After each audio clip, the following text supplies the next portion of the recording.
Okay, sorry. It was giving me that um slow connection or something, but I was really hoping it would just come back. But then when I saw the circles, I knew it wasn't. So let's get started because I'm later than I wanted to, but I wanted to say that I'm happy that I got that bear thing out because I wasn't really using it, and I have other bears, and there'll be other bears. And somebody else maybe can have it. And the Santa. Um, my house is not going to be emptied because, in fact, I got the two chairs yesterday for reading to you in the kitchen when I can get that cleaned for the living room, which still isn't cleaned yet. So that's not going to be emptied. um, and even if it was emptied, as long as I could get my computer and something to cover up enough that YouTube allows me to read to you, and I guess a book to read to you, then I'd be here anyway. So, but no, it's not empty. Let's do some leather on leather tonight. All right. This chapter is called, let's just shoot, serotonin. But the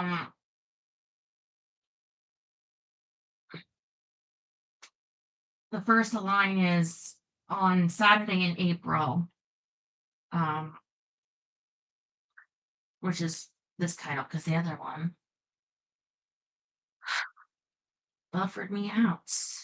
Okay. Yeah, and I was saying maybe I can move that dollhouse there. So I have the wall clear and I can move this blanket down. You can see more of it stretch out, tomorrow. So um see how I do with that. Okay.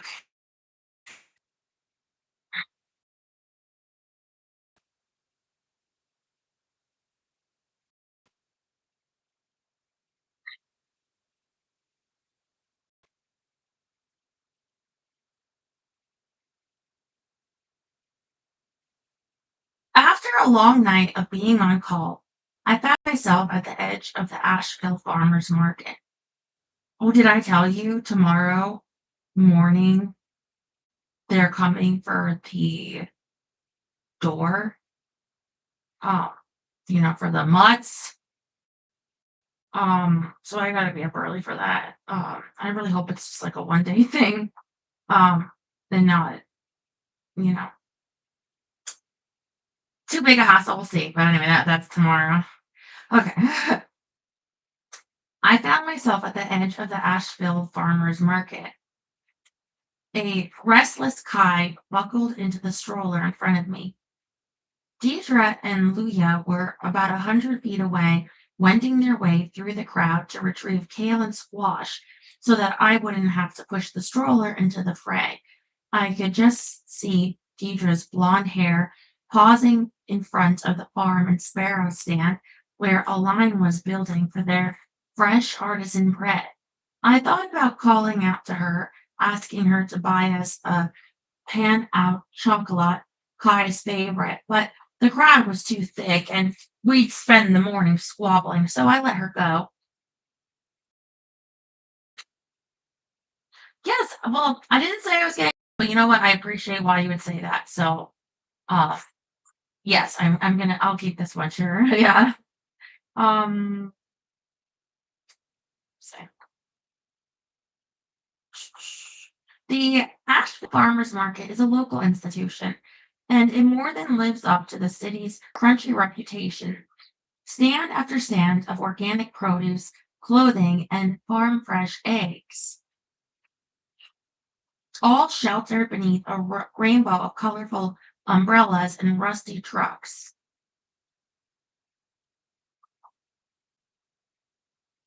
The Deidre and I tried to buy most of our groceries there on the weekends, but more than any produce over our first few years in the area, we'd grown to love the experience of going to the market. It was reminiscent of my previous life in France and an easy way to discover Asheville's mountain community. We loved meeting our neighbors, staying plugged in with the city, and supporting local farming, coffee in hand. We'd wander past funky hemp sandals and tables stacked with perfect heirloom tomatoes through a cross section of 21st century Western North Carolina. Aging Black Mountain hippies, musicians playing guitars and harmonicas, and young professionals like us. The people watching was good, and the dog watching even better. That Saturday, the chatter of the crowd felt more overwhelming. I hadn't been sleeping well for weeks, my mind constantly filled with thoughts of Vince, and the night before I hadn't gotten any sleep at all. My night on call had been a tragic one. I had lost a patient, a well known local artist, to a spontaneous head bleed. Before dinner, he had been telling me about his mobile steel dinosaur sculptures, but when I returned from a quick trip home to grab a bite and tuck everyone in, he had died. I didn't even have a chance to say goodbye. He had no idea his platelets had been almost non existent before coming in, let alone why. His brain quickly became overwhelmed by uncontrollable bleeding. The market was a portal back to life and family. I was happy to just be standing in the sun, but Kai started to get restless. To kill time and keep him entertained, I started sampling the wares of the farm stands closest to us. First, the cheese stand, then a jam producer. Your raspberry is delicious, I told the man behind the table, a 40-something guy with long hair. He was wearing the Asheville back to the land uniform, faded jeans, muddy boots, a frayed straw cowboy hat. Thanks, he said. Try the mixed berry, that's my favorite. After I tasted it, I saw why. I bought 4 jars, and while I waited for Deidre to come back, I started asking the man, Tommy, about the history of his business. How did a guy in his mid 40s end up making jelly for a living?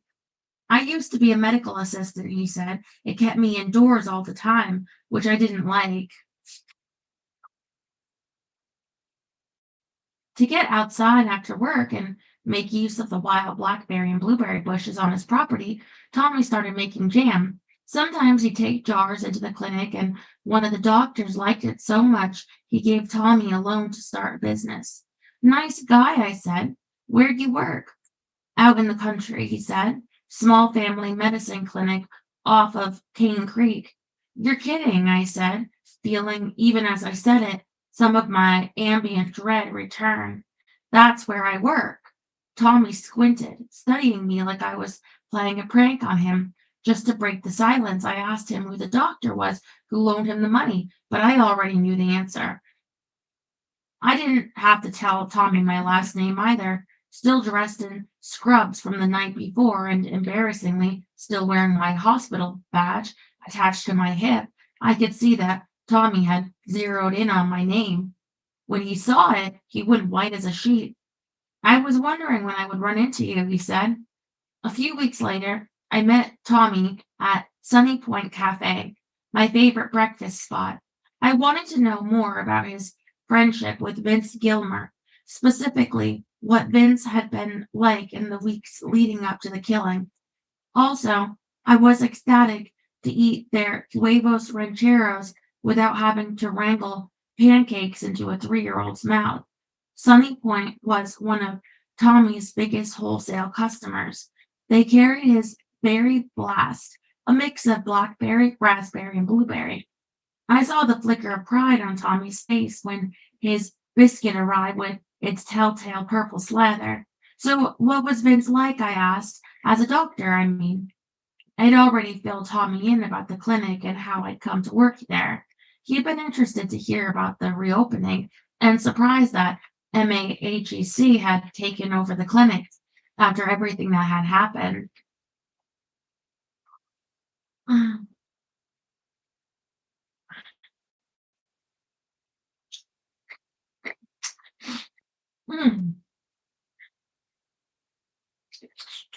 Vince was just a good guy, he said. Real friendly, salt of the earth, great doctor. We'd hang out after work sometimes, grab a beer or two. On weekends, we spent a lot of time together on friends' porches, playing music, enjoying the outdoors. When I told him about the jam I was making and how I was thinking about trying to make a business of it, he just straight up offered to give me starter money. I didn't even have to ask. It hadn't even entered my mind. Tommy paused and mindfully took a bite of his biscuit. I mean, I know that he didn't really have the money to give me. By then, he was in a lot of debt. How do you know? Well, Tommy said he didn't pay himself for the first 2 years. It wasn't until the third year in practice that he and Kathy made their first profit. Kathy was Vince's wife. I know she helped him start the practice, but I didn't know where she was now, and no one had been able to tell me much about her. So, why do you think he offered? I asked, making a mental note to research Kathy's whereabouts more fully. That was just him, Tommy answered.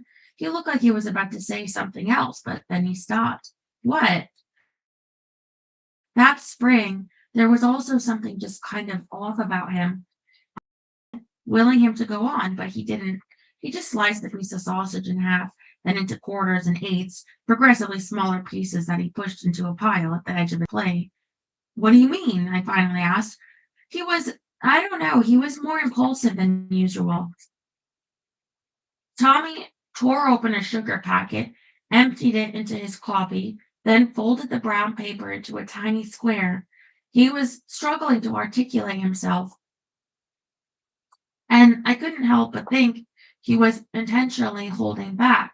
He didn't know me, but certainly he could appreciate that I must be having truly unusual experience in the clinic as the second coming of Dr. Gilmer.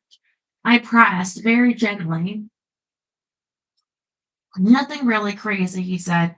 It's just after he and Kathy split up in December, he started drinking a lot, would go to Jack of the Wood on weekends, on weeknights even, stuff that wasn't really him, like buying a new truck and womanizing. But hey, everyone has a midlife crisis when you hit 40. His just seemed a little more severe. We were quiet for a moment, then I ordered another cup of coffee and asked for the check. When it came, Tommy pulled out his wallet, but I waved him off. When's the last time you saw him? He wouldn't meet my eye, and beneath his thick head of curly hair, I saw his face grow red. The last time I laid eyes on him was the trial, he said. I did the math, about 6 years. I wanted to know more, but by the time I started to ask my next question, what was Vince like the days before and after the killing, the waitress had come back with my receipt. I took my eyes off him for a second, just long enough to sign and tip, and when I looked up again, Tommy was standing by the table, ready to leave. He graciously thanked me, but he seemed a little rattled. I asked if we could meet again sometime. Yes, I'd like that, he replied, but from the expression on his face, I couldn't be sure if he was telling the truth.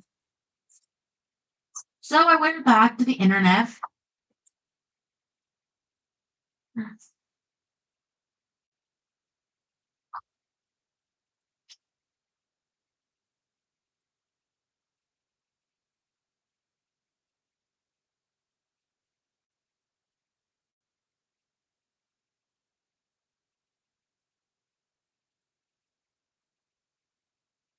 Puppy.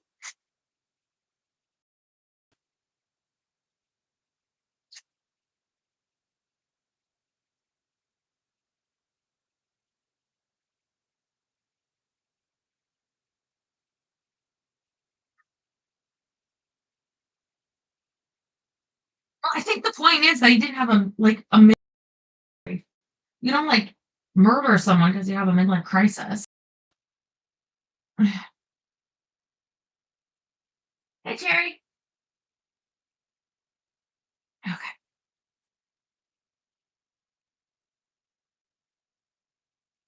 So I went back to the internet. From newspaper articles, I learned that Vince Gilmer had used a rope to strangle his father and a pair of pruning shears to cut his fingers off.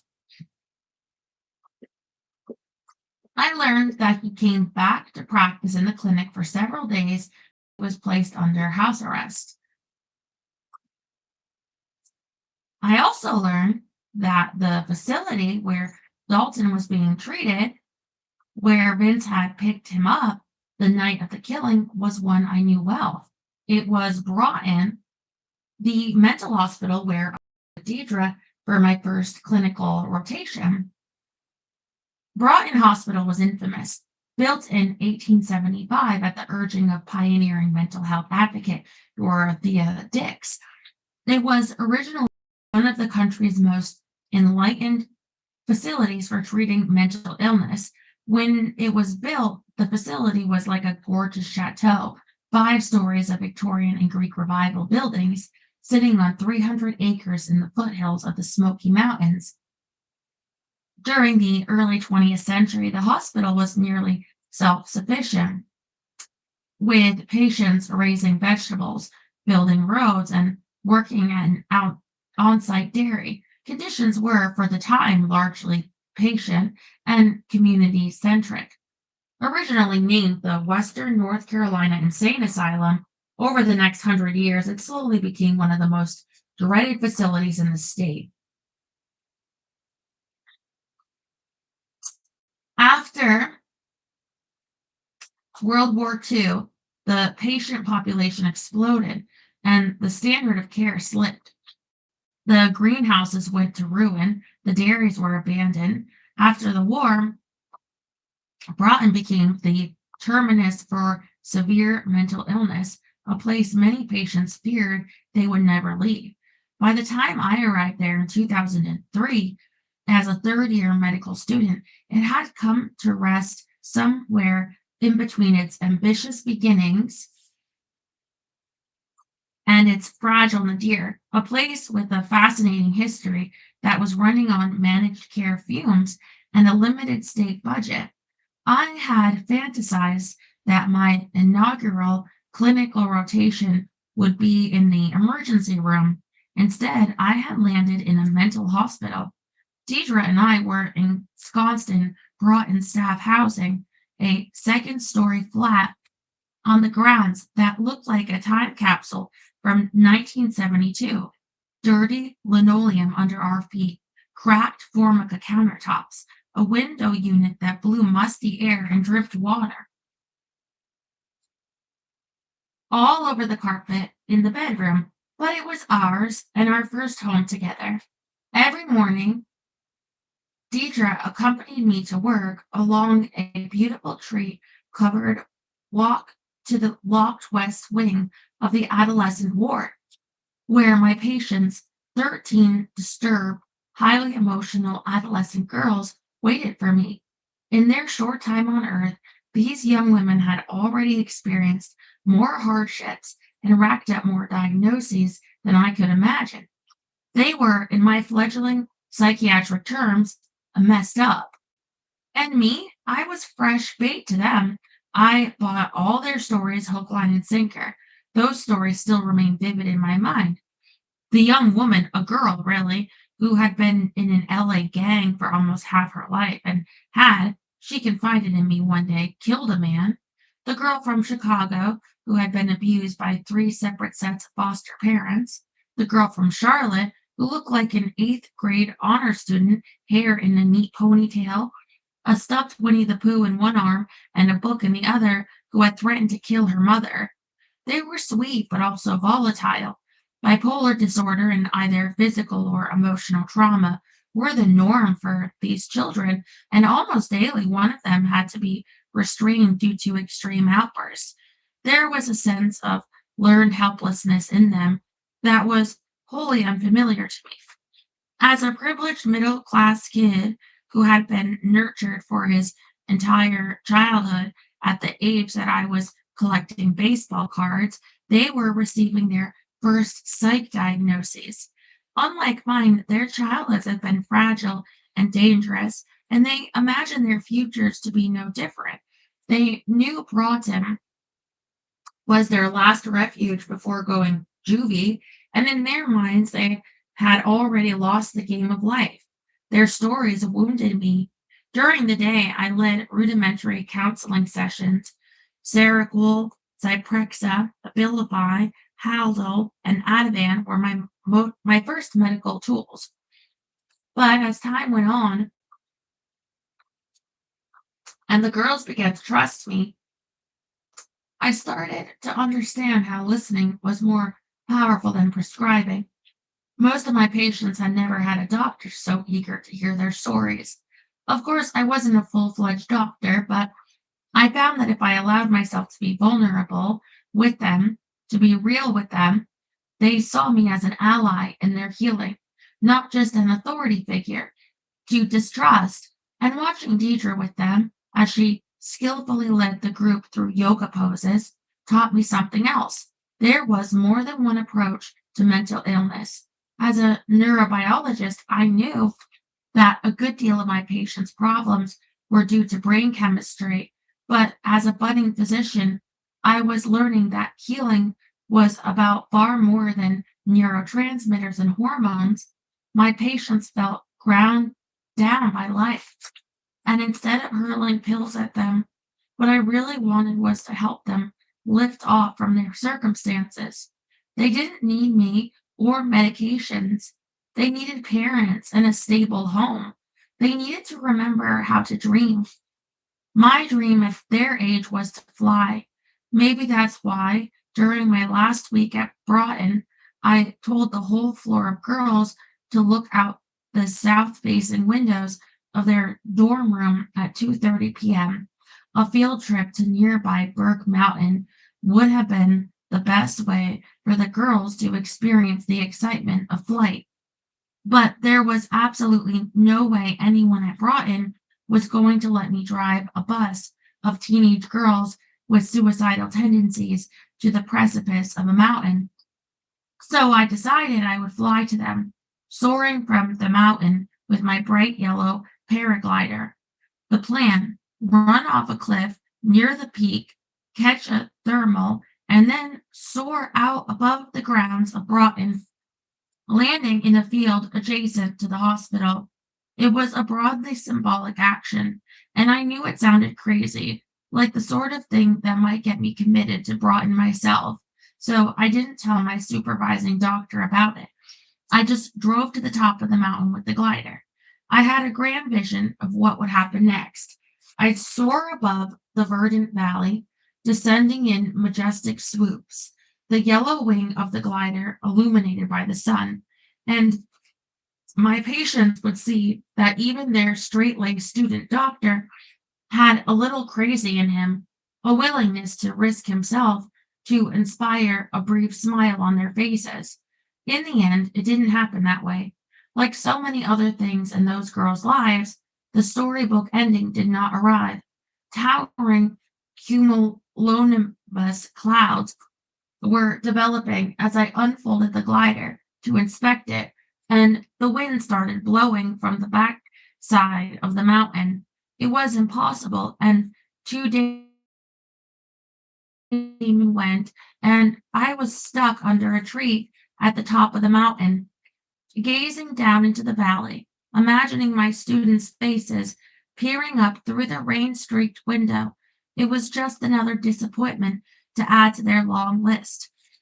Nearly 10 years later, it seemed appropriate that my life was intersecting in yet another way with Vince's, because not only had Dalton been confined to Broughton just before his death, he'd actually been there when I was doing my clinical rotation, sitting in my darkened office after hours, newspaper articles spread out before me. I couldn't help but ask myself, had we ever met?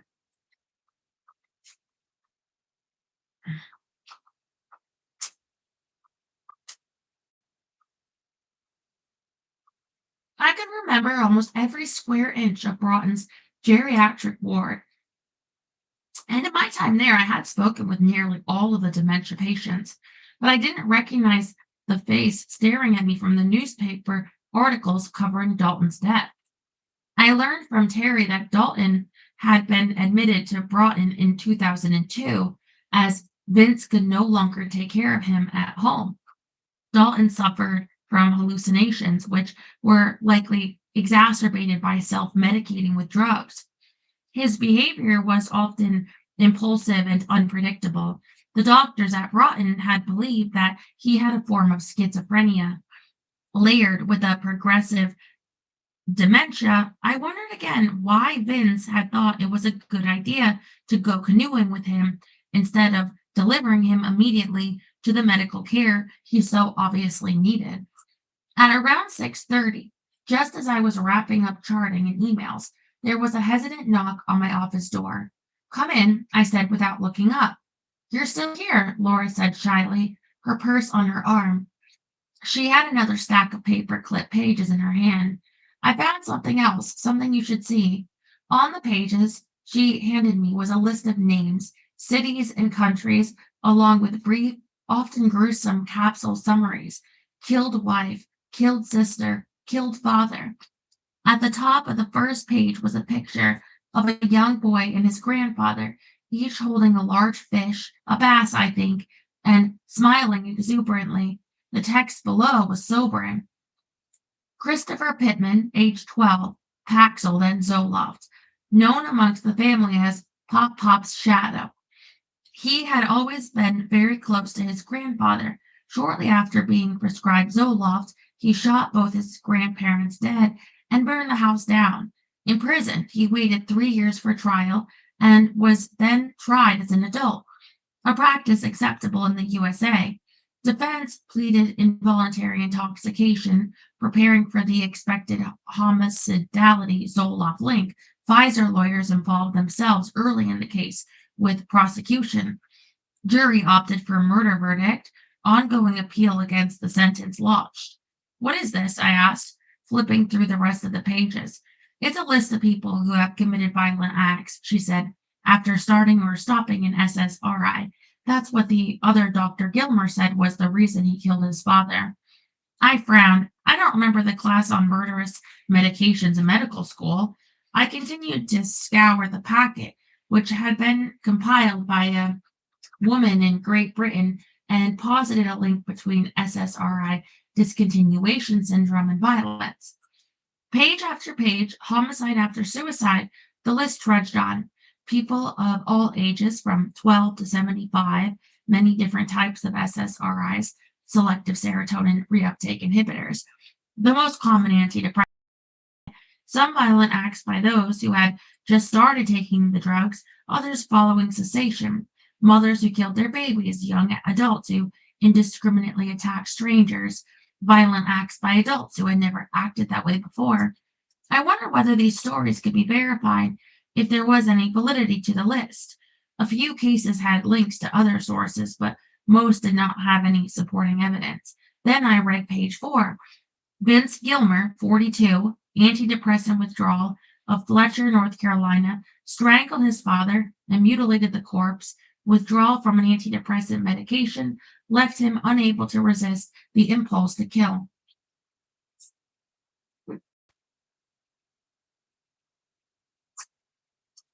I kept flipping, and another name caught my eye, the father of a close friend. I heard pieces of the story for years. My friend's father, a successful doctor, was convicted for shooting his wife. I knew that she'd survived. In fact, I met her, but what I didn't know was that my friend's father had actually gone pleaded temporary insanity due to SS continuation syndrome, and that it had worked, reducing his sentence to only 2 years. Seeing 2 names I knew on the list erased some of my skepticism. Maybe it was true. Maybe SSRI withdrawal could explain some of Vince's violent behavior. Laura cleared her throat. "Listen, Dr. Gilmer," she said, "I know this is true. My mom, she had a bad accident when I was a kid in Mexico. She got hit by a train in her car. She lived, thank God, but had a brain injury, and they had to put her on medication to control her crazy mood changes. One of the pills she was taking was an SSRI. I spent my whole childhood making sure she took her meds. And anytime she ran out of them, it's like She paused, and I saw tears come to her eyes. Like she became a different person, Laura said. That night at the clinic, long after Laura had gone home, I read through the stack of grisly SSRI withdrawal incident reports again. Then I flipped back to one of the news stories from the Bristol Herald Courier. One line popped out at me. I have serotonin brain, Vince said. It's like jellyfish electric stings in my head. From the night of his arrest on, he had told the police officers that his mind wasn't working and that coming off the medication Lexapro was the reason. He also claimed to be experiencing bizarre physical symptoms, which showed up sometimes on the jail's cameras: facial tics, stooped posture, and an awkward shuffling gait. And judging from the tone of the articles I read, no one had believed him at the time. Not in the county jail, not during his trial, and apparently not after that in federal prison. But as a neurobiologist, I knew that SSRIs like Lexapro by design altered a person's brain chemistry, and as a physician, I knew that coming off of them could be tricky. I had seen this many times before in my own patients. Maintaining a functioning brain requires a marvelous physiological balancing act. Ultimately, our ability to function, our consciousness, our moods, all are dependent on simple amino acids that orchestrate a complex dance between our billions of nerve cells. They're called neurotransmitters, chemical substances that sit at the end of a nerve cell, which, when they receive an upstream signal, transfer the message across synapses to downstream neurons. Neurotransmitters are the nervous system's messengers, allowing the brain and the body to communicate. Some neurotransmitters are designed to excite nerve cell conduction, while others are designed to stop it. Like computer circuits turning on and off, our neurons dance between these opposing states of excitation and inhibition. It's a simple binary code, but the most complex act of nature. Serotonin is one of the most famous and misunderstood neurotransmitters. It helps to regulate vital functions such as sleep, vision, and pain. But its association with well-being and happiness is what has made the subject of decades of pharmaceutical research.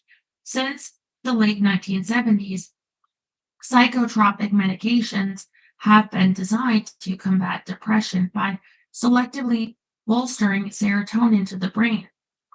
The first of these selective serotonin reuptake inhibitors was Prozac, released in 1986. Currently, 1 in 6 Americans take an SSRI daily, and the overwhelming majority of them experience few ill effects. Serotonin normally breaks down after it has accomplished its primary job of stimulating its neighboring neuron. SSRIs work by preventing that breakdown, causing a surplus of natural serotonin, and voila, an improved mental state. Seems straightforward, but it's not that simple. The truth is, altering synaptic neurotransmitter concentrations can be a double-edged sword.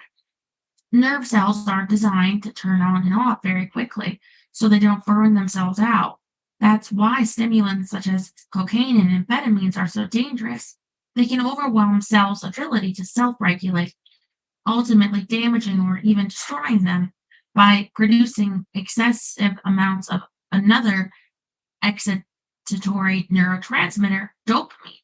When neurons are stimulated too much, feelings of love and well-being can turn into feelings of aggression and agitation. The abnormal release of neurotransmitters can be detrimental. At the same time,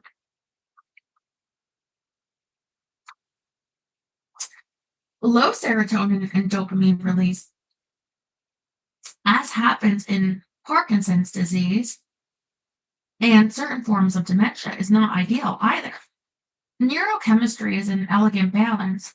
Manipulating this balance with drugs is an imperfect science, and despite amazing advances in neurobiology, we remain like cavemen using very simple tools. Still, we have seen how drugs like LSD can create meaningful, mind expanding experiences. Medicine and psychology have noted how MDMA, also known as ecstasy or Molly, can inspire empathy. And it is clear that SSRIs can reduce anxiety and combat depression. In my own practice, I have seen a full spectrum of clinical responses to psychiatric agents. I've seen SSRIs like citalopram save people from profound depression, but I've also seen them make anxiety, sleep disturbance, agitation, manic episodes, and even suicidal thoughts worse. Stopping these medications induces other problems. SSRIs were not originally designed for long term use.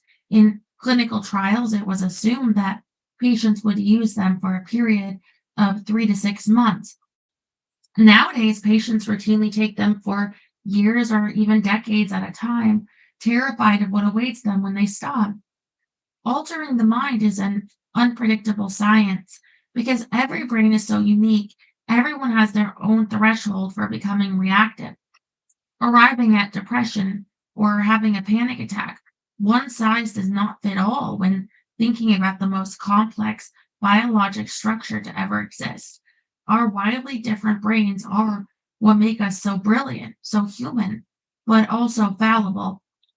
Was there a medical reason to explain the other Dr. Gilmore's crime? Vince appeared to think so.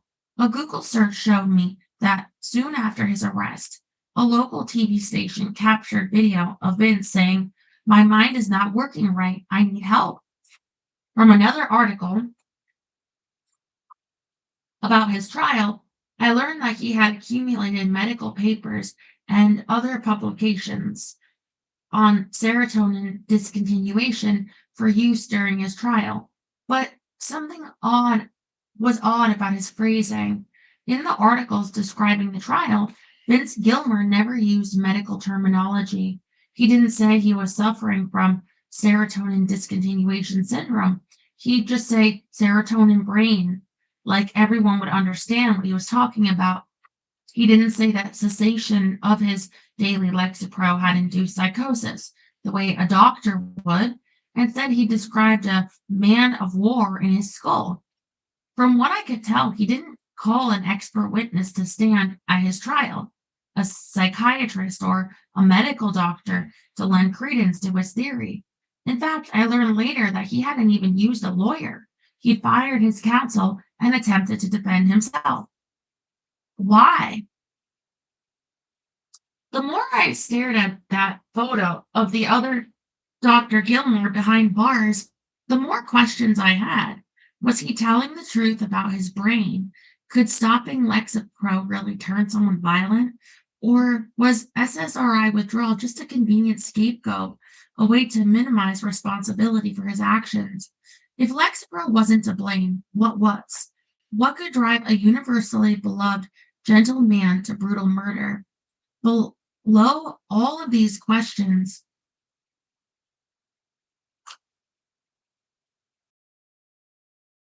was the question I never stopped asking. I met Mr. Burris in the exam room number 7. Am I safe? That night, after hours of reading studies about SSRIs and accounts of violent acts attached to them, I had a dream. Shepherding a group of children on a long road trip. We were driving across the desert in a pickup truck, an old Chevy. All of us knew that Vince Gilmore was out there in the darkness, somewhere with a gun. It was my job to keep us all safe. He was out, just like Mr. Burris had warned me, but he wasn't a free man. He was being hunted by the authorities. And he was also hunting us. It was night, and I was keeping watch over the children sleeping in the bed of the truck. I heard a shuffling noise and the click of a safety being switched off. Then I saw him. the other Dr. Gilmore materializing out of the darkness, an AR-15 in his hands. I was terrified, the hair standing up on the back of my neck. My fight or flight response was telling me to run, but I didn't. I stepped in front of the sleeping children. Vince and I were face to face. He was larger than I'd imagined. This has to end, I told him. It's time to go. I know, he said. Then he raised the gun. The cries of the children filled the truck while my alarm went off. It was 6 o'clock. Chapter 6, The Letter. When Sarah Koenig first called me in the spring of 2011, asking to interview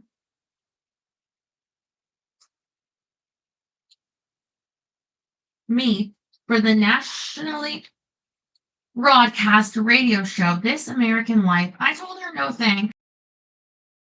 She'd heard about my story from my cousin Jonathan Milner.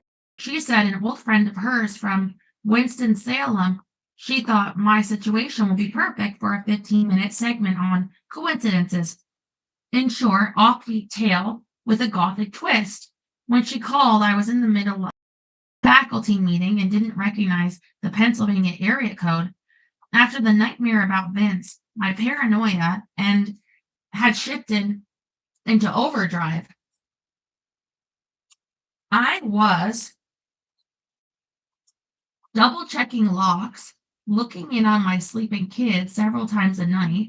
I was on edge, anxious, and finding it hard to concentrate at work. So the last thing I wanted was to bring an investigative reporter into my life. A story that would be heard by millions of listeners, that would tie me now and forever to the murderous doctor bearing my name. I politely declined. Then I tried to put the whole thing out of my mind. I thought that maybe if enough time went by without incident, if the bear spray went unused, my fear would fade and I would come to terms with the ghost of my predecessor. I wanted to believe that Cane Creek was big enough for 2 Dr. Gilmers, one of them safely in the past and locked up hundreds of miles away. I wanted to believe that I could take the good that he'd done here and use it to become a better doctor, leaving the violence and the bizarre nature of his case behind me. I wanted to believe that I could get over the other Dr. Gilmer and go on with my life, but I couldn't. Days, weeks, months went by, and I couldn't forget the look on Tommy Ledbetter's face when he talked about his friend. Couldn't forget the list of grisly murders, Vince Gilmer's name in the middle of them. Couldn't forget the Tacoma gardening shears, the image of a man my age behind bars staring out. So one day I called Sarah back. I'm ready to do this, I said. It's become pretty clear to me that the ghost of Vince Gilmer isn't leaving King Creek, and if I'm ever going to find peace, I need to know as much as I can about him. I need your help. Hello to you too, said Sarah. Sarah arrived in Asheville a few months later on the busiest night of the year at the Gilmer household, the evening of our annual music festival fundraiser. It was a benefit to raise money for Shoulder to Shoulder, an NGO that supports medicine and community development projects in one of the most impoverished parts of rural Honduras. Every year, several other doctors from MAHEC and I took our UNC students and MAHEC family medicine residents there to provide care and support the local schools. To our set, invited hundreds of people, all of them donating money to our cause. In return, they got free barbecue, a twin leaf beer, a bouncy castle for the kids, a silent auction filled with work from local artists, and live music.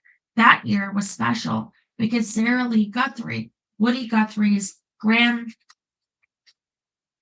and her husband, Johnny Arion, were coming. I was a big fan and starstruck to have Woody Guthrie's legacy play in our backyard. It was a hectic scene, and at first I worried that Sarah Koenig would feel dumb, but from the second she pulled up in her rental car, spraying dust from our gravel driveway, I knew she'd have no trouble. "Hi, I'm Sarah," she announced, springing out of the car, a microphone already strapped to her like some supra-evolutionary appendage.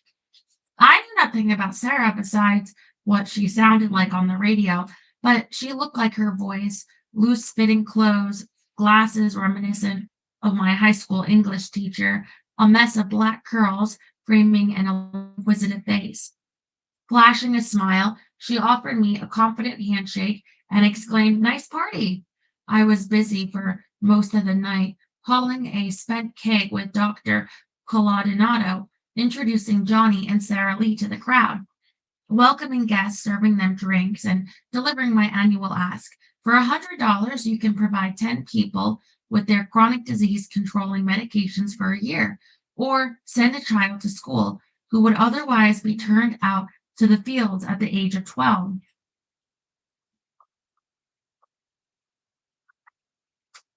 I had no time to check on Sarah, but every time I looked up, she was mingling comfortably, projecting her fuzzy microphone to a healthy cross section of Asheville.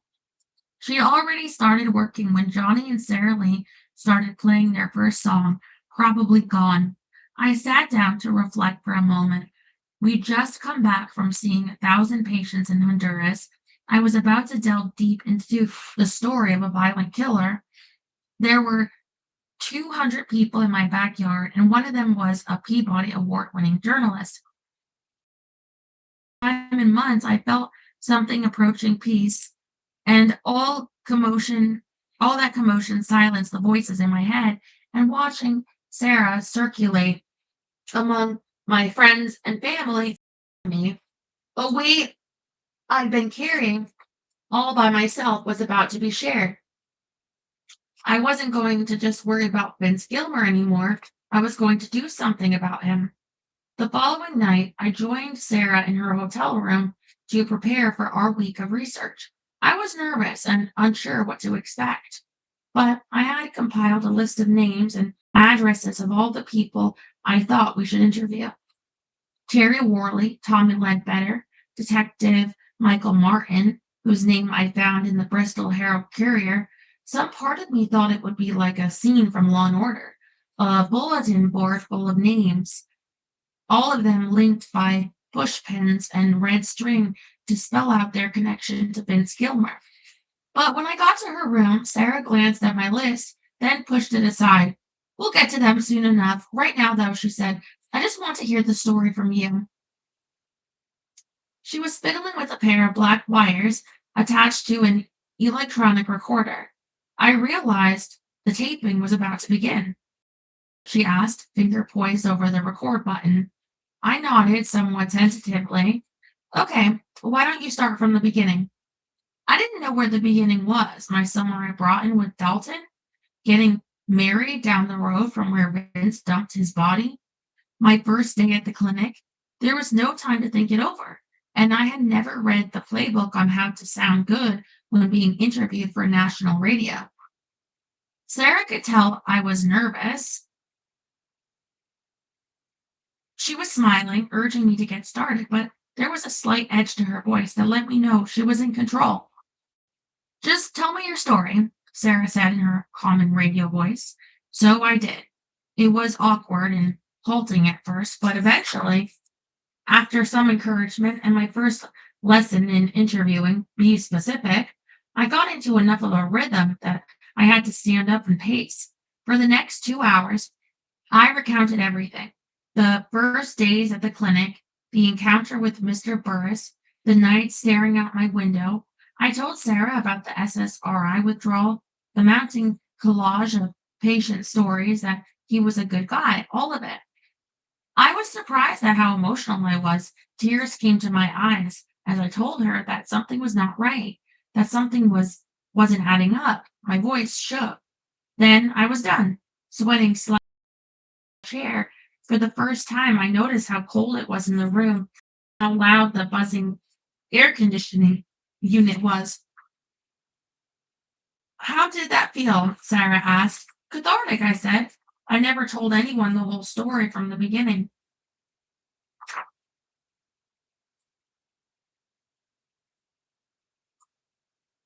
Well, now we need to see where it ends, Sarah said. But as we'd find out over the next week, we weren't even close to the middle. From our very first encounter, I realized that Sarah would not hesitate to call bullshit if she sensed it. She had a way of tilting her head, grimacing and smiling at the same time, which I soon came to associate with disbelief. The first time I saw it was that night in the hotel when I speculated that the pure coincidence of the two Dr. Gilmers might be the result of some kind of divine intervention. It came out again the next day on our drive to Cane Creek when I told her that the French Broad River was the third oldest in the world. Really, she said, tilting her head and squinting. I could see her making a mental note to Wikipedia it later when I wasn't looking. We were very different. I'm Southern and a people pleaser. She's clipped and East Coast. By nature, I'm somewhat accommodating. And my years treating patients have taught me how to put nervous people at ease. Sarah's more direct and to the point. And although she's very friendly, she's not shy about asking difficult questions. She is perpetually unruffled. Our first day together was at Cane Creek. She wanted to see the clinic Vince had built and meet the community he cared for. She told me, but as the day went on, I realized she was really watching me as we diagnosed thyroid conditions, treated diabetes, and looked at undifferentiated masses with ultrasound. Sarah, who my patients assumed was a local journalist writing a story about rural health, got a pretty good idea of what I was like on my home turf. This would be useful, I knew, in two ways. It would give her some insight into how to bounce off me in our later interviews with Cane Creek residents who had known Vince, and it would help her figure out who I was as a person. Sarah had already told me that she didn't just want to get to the bottom of what had happened to Vince. She wanted to show listeners my pursuit to discover the other Dr. Gilmer. The story was about our two random paths colliding, about both Dr. Gilmers, not just the one in prison. Under her watchful eye at the clinic, I felt myself becoming a character, and at the end of the day, I was walking her past the filled-in koi pond. I asked her what she learned.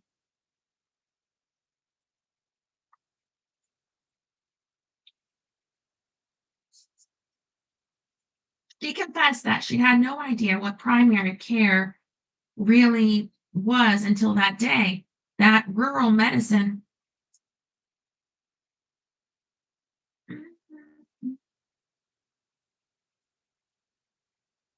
Oh, hey guys, it just refreshed. Okay. Bouncy castles, okay. Sarah had already told me that she didn't just want to get to the bottom of what had happened to Vince. She wanted to show listeners my pursuit to discover the other Dr. Gilmer. The story was about our two random paths colliding, about both Dr. Gilmers, not just the one in prison. Under her watchful eye at the clinic, I felt myself becoming a character. And at the end of the day, as I was walking past the filled-in koi pond, I asked her what she learned. She confessed that she had no oh, thank you, Jerry, idea what primary care really meant until that day. That rural medicine could be so different from the urban medicine to which she had grown accustomed. She said it seemed like we really cared about the long-term relationship with our patients, and she was surprised we could treat so many different illnesses well. That's nice to hear, I said. I'm also realizing how little I take advantage of my doctor, Sarah said, laughing. I'm the kind of person who just sees whomever. I don't have a relationship with my physician, but these people, they know you. You know their kids' names. You have private jokes. That's what Vince had, I told her, to an even greater degree. Too, I tried to explain that in a weird way. Despite everything, Vince had become a kind of mentor to me that I admired the way he treated his patients, but it didn't come out the way I wanted. He seemed like a really good guy, I said finally. Sarah didn't say anything at first, but she cocked her head and grimaced. We'll see, she said. Our first interview together was with Carrie Worley, Dr. Gilmer's office manager. I'd arranged for us to meet in a small office near the clinic, a neutral space, and I had already told her that Sarah was a professional journalist who was making a story for the radio. I didn't say it would air on NPR. To Terry or anyone else in rural North Carolina, NPR stood for liberal, and we needed everyone to trust us. Sarah tapped on the microphone. Benjamin is going to conduct the interview, more or less, she told Terry. I'll probably get bossy and interject sometimes. I had been adamant with Sarah that I wanted to be a part of her story, to partner with her in creating it. I wasn't a journalist, but I wanted to learn from her. Also, I wanted some input about how my story would be told. Sarah understood this and let me take the lead in many of our interviews. This was strategic for her, too, of course. At the clinic, she'd seen that people would open up to me quicker than they would to her, an outsider. Sarah will probably ask you clarifying questions about the South, I said to Terry. I had to explain to her what a biscuit was this morning. Terry laughed, but I could tell she was nervous, shifting in her seat behind the black microphone. So I threw her a softball. What was Vince Gilmer like as a doctor? Recalling her friend and old boss, she smiled. She recounted a story I'd heard before about a man who showed up with a dangerously high blood pressure. He didn't have much money, and when he realized how much the visit would cost, he was ready to leave without being seen. Vince wouldn't allow it and took care of him for free. Later in the afternoon, the patient returned with a bushel of beans, fresh corn, and squash from his home garden. That's how Vince and Kathy built their practice. They weren't into making a lot of money, said Terry. At ease now, Terry told us about Vince's generosity, sponsoring her kids' basketball teams and attending games after work. He loved kids, she said, but had never wanted any of his own. Apparently, that was a point of contention between Vince and Kathy. This was the first time I heard much about Vince's marriage. According to Terry, Vince and Kathy had met in medical school in Mobile, and after marrying, they moved to Bristol, Tennessee for their residency training. On a vacation to see the Blue Ridge Mountains, one year they found a small house for sale in Cane Creek. They bought it, imagining it could be converted to a clinic, which they'd run after finishing their residency. A young woman about their age, Dr. Lee Ann Hammond, was doing the same thing next door, creating a veterinary office. Vince didn't talk much about his family back in Alabama. They were closer to Kathy's people, Terry said, but one day Vince got a call that his uncle had put his father on a bus to Asheville. At the time, Dalton was struggling, drinking, wandering, acting out. It had become too hard for the family to take care of him, so they shipped him off to North Carolina, where Vince could be responsible for him. I didn't have much contact with him, Terry said, but Vince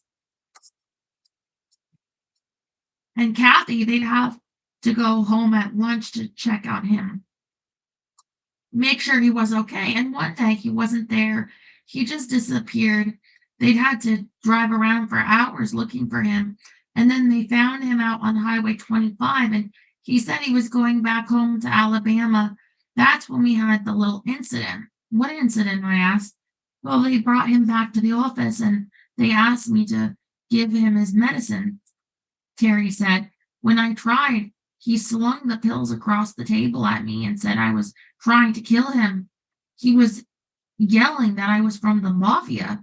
I asked what the pills were for. I don't really know, Terry said. Vince said he was schizophrenic. It seemed like he had dementia or something, but he wasn't that old, just in his mid-60s. Vince was struggling to maintain his busy practice while taking care of his father. So he moved Dalton to Broughton Hospital after that. And then in the fall of 2003, Kathy and Vince split up without much warning. It was like a light switch, Terry said. Nobody anticipated it. By the time he told Kathy, he'd already found a place to live. It was like he just decided that was it. Did he have a reason? Sarah asked. I don't know, Terry said. Kathy said he never gave her one. After that, Vince started going out a lot. His friends thought he was having a midlife crisis. He was going out drinking, spending a lot of time at Jack of the Wood, she said, referring to his favorite local bar.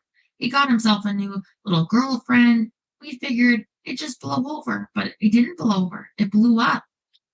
During the workday, were you noticing anything strange? Sarah asked. Were patients saying anything? No, I mean, he still gave his undivided attention and time to each patient, like always, Terry answered. And what he done after work, he just done after work. Kathy stayed for about a month before heading back to Alabama. Vince, for his part, was dumbfounded that she didn't want to stay on at King Creek. Really? Sarah asked. I had to sit him down and explain it to him, Terry said. Then Terry told us something that put me on the edge of my seat. 4 or 5 months before his separation from Kathy, Vince had been in a bad car wreck. He was scheduled to take his medical boards. He was a licensed physician, but still needed to pass his family medicine certification and had significant test-taking anxiety. En route to the exam, he hit a telephone pole and flipped his truck. An ambulance took him to Mission Hospital in Asheville. As a trauma patient, after regaining consciousness, he told the medics his name was Bobby Brown, and he didn't even recognize Kathy when she met him in the emergency room. His amnesia lasted for about 24 hours before he was discharged. It sounds like he had a severe concussion, I said. Or worse, traumatic brain injury precipitating temporary global amnesia. Well, he really didn't like taking the boards, Terry said. Wait a second, Sarah said. Are you saying the wreck was intentional so he could get out of taking the boards? Because that's crazy, like the riskiest behavior ever. I mean, he'd wanted a new truck, Terry said, and he'd failed the test before. I remembered what Tommy had told me, how Vince had been impulsive, free with money, and even though he was in debt. Did the wreck ever come up in court? I asked. No, Terry said. I tried to tell one of Vince's lawyers, but he kind of blew me off, and then, Vince fired him. I knew that Vince had represented himself during the trial, that it had been disastrous. What I didn't know was that Vince owed a lot of money to Broughton on his father's behalf, over $200,000, in fact. Vince, Terry told us, had been receiving his father's Social Security checks every month, but not paying the hospital bills. The prosecution had jumped on this money and the medical debts as a primary motive for the killing, she said. Terry told us that Vince had no satisfactory explanation for why he wasn't using Dalton's Social Security for his medical care, or for why he'd booked a flight to Alaska for the week after Dalton was found dead. Why was he going to Alaska? Sarah asked. Vacation, Terry said. That's what he said at the time, but now I think, she paused, he was going to get gone. That first interview was exhausting for all of us, but particularly for Terry. Over the course of an hour, her voice dropped from its customary cheerful lilt to something quieter and sadder. I mean, Vince was my friend, she said. We were family. He watched my kids. Even that last week after the murder, he treated my son for his asthma. Nothing seemed wrong. How do you feel about him now? Sarah asked. I feel sorry for him, Terry said. I can't help it. He ruined a lot of people's lives, but he was a good guy. What do you mean, ruin people's lives? I asked. The clinic had to close, she said. Kathy had to file for bankruptcy. A lot of people lost their jobs, me included. I lost my house. Sarah asked, so why do you feel sad for him? Because we just lost money and things, she said. He lost everything. After the interview, Terry gave us a big bag of photos, newspapers, and personal letters related to Vince, his trial, and the killing. 2 photos caught my eye. The first was benign, the entire Cane Creek office staff posing outside the clinic. Vince was kneeling, surrounded by 5 women, like a quarterback leading his team to battle, dressed in a flannel shirt, jeans, and hiking shoes.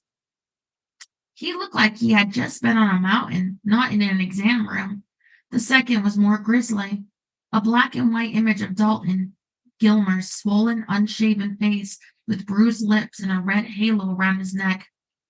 Any novice CSI viewer could tell this was a man who'd been strangled. I put the picture down. Traumatic brain injury or not, Vince had brutally killed his father. There was no doubt about that. He was guilty.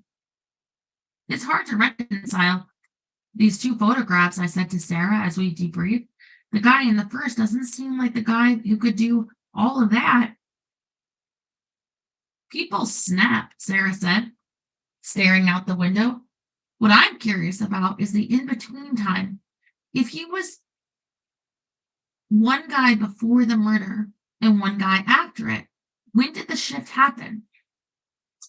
Carrie had repeated all the things I already knew about the week of the killing, how Vince had shown up to work like nothing was wrong, how he treated patients, and the same as always.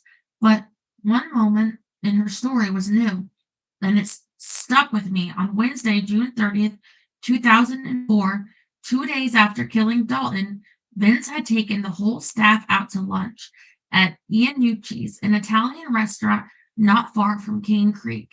As they waited for their food to arrive, Vince received a call from a Buncombe County Sheriff's deputy asking him to call a detective, Mike Martin, in Virginia. When he did, Detective Martin informed Vince that his father's body had been found and that a homicide investigation had been opened.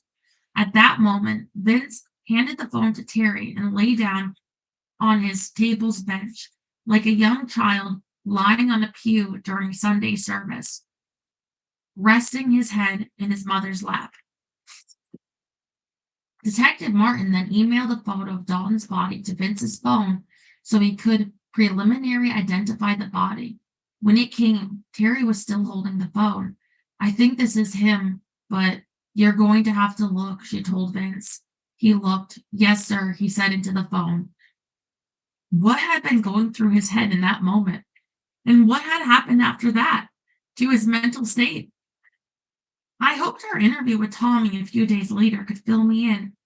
Tommy was, as before, both eager and slightly reluctant to talk. At first, everything was pretty normal. As with Terry, I could sense both intense loyalty to a dear friend and confusion about what Vince had done. Vince was an excellent doctor, he said. He was deeply loved by his patients. The great thing about him and Kathy was their approaches complemented each other. Kathy was more to the point, but if you wanted a good old boy to shoot the breeze with, Vince was your guy. My job was to stand at the door and say, Dr. Gilmer, time for your next patient. If you didn't do that, you'd walk into an exam room after an hour and he'd be sitting there telling fishing stories. Guided by my questions, Tommy talked about the changes he'd noticed in his friend over the last year before the killing. He chivalrously declined to speak about Vince's marriage. Did you notice any cognitive changes in him? I asked. Terry told us about his car wreck. No, Tommy said, but he did. I remember one time he said that it was hard for him to think. I just can't form words in my mind, he told me. My brain is just slow. Tommy told us a lot about the week of the murder. He was no longer working at Cane Creek by then, but he had actually been with him Wednesday night. Hours before, or hours after, Vince had identified the body in person. When I asked Tommy if his friends seemed different that night, he said no. That was the last time he was Vince to me, Tommy said. He was the same guy that night. But after that, he was somebody different. What did you two talk about? We didn't talk at all, Tommy said. We just sat on the porch for a couple hours, not saying a word. Did part of you know that he'd done it? Sarah asked. Absolutely not, Tommy said. I don't think Vince knew he'd done it. Still, the police had identified him as a person of interest by that point, and 3 days later they placed him under house arrest. On Saturday, unable to get a hold of him, Tommy assumed that Vince had been picked up for further questioning and was in jail. So he drove over to Vince's house to get Cab, Vince's dog, and take care of him for the time being.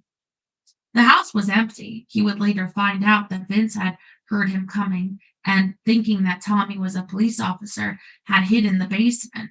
So Tommy grabbed the dog and headed out, only to be questioned by a deputy sheriff stationed at the end of the street. He didn't want to talk about the ensuing interrogation. It clearly hadn't been pleasant. Tommy had visited Vince in jail, had been in close contact with him during the trial, and had even served as a character witness in his defense. Did Vince ever admit to you that he'd done it? Sarah asked. No, Tommy said. At first, after he was in jail, he denied it. It always was, I didn't do it.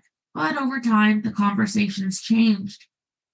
Eventually, he stopped trying to convince me he was innocent and instead just started talking about SSRI withdrawal. He was always convinced that he was one expert witness away from convincing everyone that it was real. If we could just get this expert to say this on the stand, or if the judge would just read the study. And what did you say to that? Sarah asked. I wanted to do whatever I could to help him, Tommy said. He was my friend, but the guy who was around during all that. Tommy trailed off. He looked pained. That wasn't the same guy, he said. Even when the judge was sentencing him, listing all the things he'd done, even then I just found myself thinking, that ain't Vince he's talking about. Over the course of our conversation, I kept that Tommy used more than almost any other. It was dead. He first used it when he was talking about the loan Vince had given him to start his berry farm, but later, when talking about visiting Vince in jail or the trial, or the letters he wrote to him after he was transferred to Abingdon, he still used it. Tommy felt like he owed something to Vince. Money, friendship, love. He was still deeply attached to his friend and deeply conflicted at what that meant. Tommy spoke about trying to lift Vince's spirits early in his confinement by going along with all his plans to support him during trial. He also spoke candidly about how, even though he wished none of it had ever happened, he didn't think that Vince should be released. Not after years of deterioration, without help, without access to medical care. Tommy, it was clear, was still struggling to reconcile the man he knew with the man sitting in state prison. Like me, looking at the photo of Dalton's mangled corpse, Tommy knew that Vince had killed his father. That wasn't in doubt. And yet he also knew that in some way it hadn't been Vince who had strangled Dalton with the leash, or cut his fingers, or dumped the body on the side of the road. It was somebody else. Do you believe the SSRI stuff? Sarah asked near the end of the interview. Or do you think he was faking? I don't think what he is now is fakeable, Tommy said. I think something happened in his brain. And I think, well, if it could happen to Vince, it could happen to all of us. He paused. We're all just one step away. Not everyone was as conflicted as Tommy. When we called Michael Martin, the lead detective on Vince's case, he was unequivocal. He believed Vince Gilmer had known exactly what he was doing. This guy is very intelligent, he said. He's not being controlled by some demon. Detective Martin had been the first to question Vince after the murder. The night after the body was found, he knocked on Vince's door to interview him. It wasn't quite an interrogation. There was no police station coffee, no swinging bright lamp, but it wasn't a friendly visit either. Detective Martin already thought that something about Vince's voting story didn't add up. When he knocked on the door, he didn't know what to expect. What he encountered was an intelligent, well-presenting doctor who seemed not all that surprised by the news of his father's death. Did Vince know he was a suspect? Sarah asked. He came to know it, Martin said, over the course of our conversation. Vince told Detective Martin a completely different story than the one he told his coworkers at Cane Creek. He picked his father up at Broughton, he said. The two of them had eaten dinner at the Huddle House in Fletcher. And when they'd arrived home, he and Dalton played a game of frisbee in the yard. Then, when Vince wasn't looking, Dalton had wandered off. Detective Martin's skepticism was obvious. Eventually, he told us, Vince sensed it. You don't believe what I'm telling you, he had told Detective Martin. No, I do not, he had said back. Why didn't you believe him? Sarah asked now, over the telephone. Ma'am, I've been in law enforcement 23 years, Detective Martin said. He had a soft, gentle voice, but there was quiet authority to it.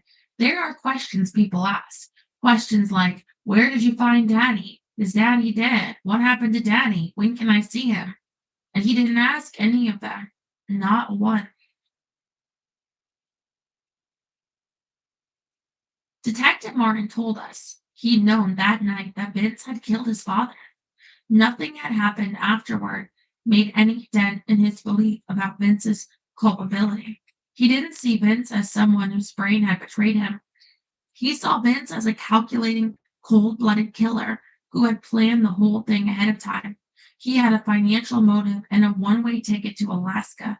Vince had committed murder and then lied about it in the jail and in the courtroom, although he declined to speculate too much about Vince's psychology. It's beyond me to say what the mind can or cannot do, he said. He told us that he perceived no remorse. As for all the symptoms of mental illness and distress Vince claimed to be experiencing, the bobbing head, the gnawing jaw, the constant hand movements, Detective Martin wasn't buying it. He was manipulative, Detective Martin said.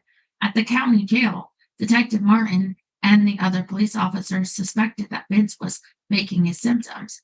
So they derived a test. They installed a camera in the jail, recording Vince without his knowledge. What they saw confirmed their suspicions. Vince exhibited symptoms only when in the presence of someone else, a guard, a police officer, a lawyer.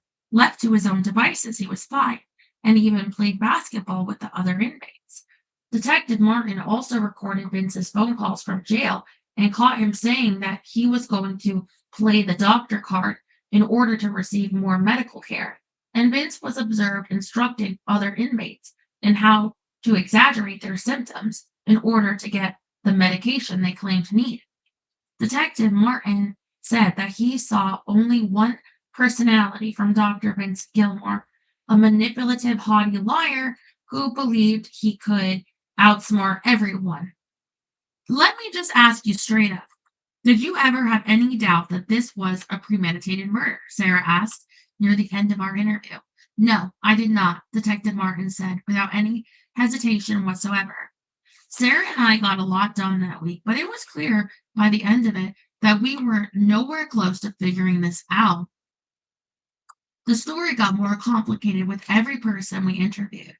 Was Vince Gilmer a scheming sociopath, like Detective Martin believed? Was he someone who had been pushed to the brink by a traumatic brain injury and SSRI withdrawal? At the end of that first week, we were still asking ourselves the same question. with which we'd begun. Was he a kindly country doctor or a brutal killer? Some of these questions we could answer through diving into court transcripts. So the day before she left, Sarah and I drove up to Abington, Virginia, where the records from Vince's trial were held. It felt odd to be within 50 miles of Vince's prison cell, traversing some of the same government buildings we'd just heard about in our interviews. While we were there, waiting for photocopies of as many of the court documents as we could find, I tried to imagine walking the halls of the courthouse 7 years earlier, when Vince's fate still hung in the balance, and he stood on the stand alone.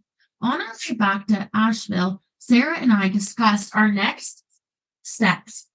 She was going to make her way through the court transcripts to try to put together a fuller picture of exactly how everything went wrong and to gain some clarity on her biggest question. Why was Vince deemed competent to stand trial given his claims of mental illness? My task was to comb through the medical records from Terry's treasure trove. But first, I had to do something more pressing. You have to write Vince in prison, she said. This shot a jolt of nervous energy down my spine. It was obvious that this was the next step, to confront Vince, Gilmer to Gilmer. But it still unnerved me, and Sarah could tell. You had to know this was coming, right? I mean, if we're going to do this story, you two are going to have to meet each other. I know, I said, but it's still nerve-wracking. I've never even been to the county jail. I thought about my dream, the gun, the children. Sarah explained that I had an opportunity to answer all the questions we've been asking for myself. Everything up till now are interviews, the stories I heard from patients had been secondhand, but meeting Vince in person, that would give us the firsthand knowledge we didn't have. Kathy, his wife, was nowhere to be found. It was rumored that she was living in Australia somewhere. He's not going to talk to me, Sarah said that afternoon in the car, but with you, he'll want to talk. That's what I'm afraid of, I said. I put off writing that letter for weeks. I told myself it was because I had a practice to run, kids to raise. I'd taken a lot of time off of work with Sarah for the week, and I was in a deep hole. Each day felt like an endless game of whack-a-mole. But really, deep down, it was because I knew that once I contacted Vince, there was no going back. Once I wrote him, he'd know where I was. Every couple days, I'd get an email from Sarah back at her home in Pennsylvania. Did you write him yet? Then every couple days, I'd say I just hadn't gotten to it. This went on for almost 3 weeks. And finally, I couldn't put it off any longer. So one night, after putting Kai and Luya to bed, I sat down at the desk at the back of our house. I brewed a mug of tea, opened my computer, and then walked back to the kitchen for that forgotten bottle of scotch. Here's what I wrote. November 16th, 2012. Dear Dr. Gilmer, my name is Benjamin Gilmer, and I am currently one of the 2 practicing physicians at King Creek. I have thought about writing you for some time, as I have been working at King Creek for 3 years now. It is likely that you didn't even know that there was another Dr. Gilmore at King Creek. I know that it's very ironic. My first intention in writing you is to share that your patients loved you. To date, I have not encountered a patient that didn't cherish you as a physician. They describe you as a kind, humble man who did everything for the community. Everyone was shocked by the event, and many still deny that you did it. My experience at King Creek has been interesting. Firstly, it was my first job out of residency at MAHEC, which, as you know, is challenging.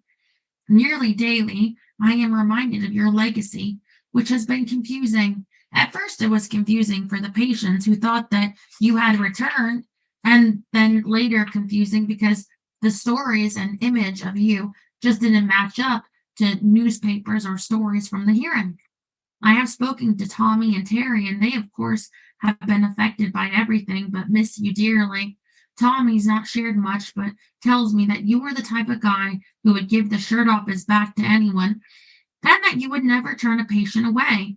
In many ways, I have inherited what you built at Cane Creek, and thank you for all of your work and the good care that you gave to the community. You will always be remembered by many as a caring, dedicated physician. As a curious, compassionate person and physician, I have naturally wanted to figure out what happened to you leading up to the event. Your memory is still very palpable in the building, and of course, closer to me because we share the same name. But many people think that we are cousins or brothers, even. I'm actually about the same age as you were when you left in 2004.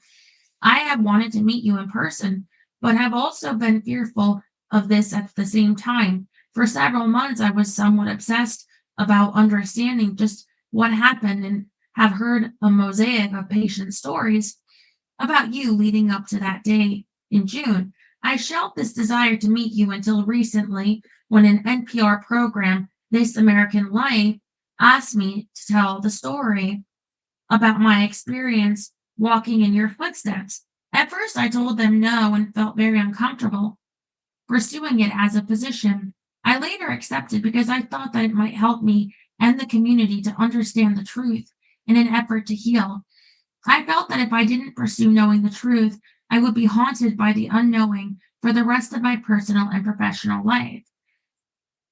I would also like to be able to tell our patients, yes, I have seen him and he is well. If you allow me, I'd like to come to the prison to meet you. I would like to ask you a few questions and also give you a chance to hear an update about King Creek. I'm not sure exactly how the process works, but I could be available to come see you potentially before Christmas. You are welcome to communicate your response to MAHEC Family Health Center, care of Benjamin Gilmore, 1542 Cane Creek Road, Fletcher, North Carolina, 28732. Sincerely, Benjamin Gilmore, MD. The next morning on the way to work, I dropped the letter off at the Cane Creek post office. I thought that maybe a postmark from his hometown would predispose him to some nostalgia. Fear had prevented me from putting my personal address on the envelope. A layer of separation still felt necessary. But as a family, we had crossed the anonymous line. He knew I was here. Now, I told myself, the only thing to do was wait. I waited for weeks, for the rest of November, through Thanksgiving and into the Christmas season. I checked the mail at the clinic twice a day, once when I got in and once when I left. Laura got used to the sight of me asking for letters. Eventually, we didn't even have to talk. She'd just shake her head in my approach. By the time the MAHEC Christmas party had arrived, I was pessimistic about getting a reply. Standing in Dr. Coladonato's kitchen,